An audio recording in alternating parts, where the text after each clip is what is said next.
Welcome back to the online education channel.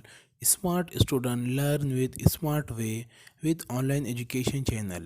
Today we learn My English book second standard unit first page number 2 1.2 activity time.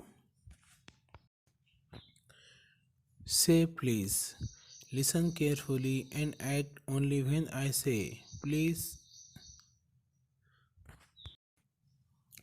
गौर से सुनो और जब मैंने जैसे ही please कहा तो तुम्हें एक्शन करना है। प्लीज़ सिट डाउन, बैठ जाइए।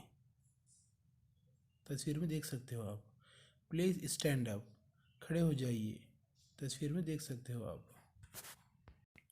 टर्न अराउंड, चारों गिर्द घूमना। Please hope on one leg, एक पैर पर कुदी मारना। होप ऑन टू लेग्स, दोनों पैरों से कुदी मारना है। उम्मीद है आपको वीडियो पसंद आया होगा।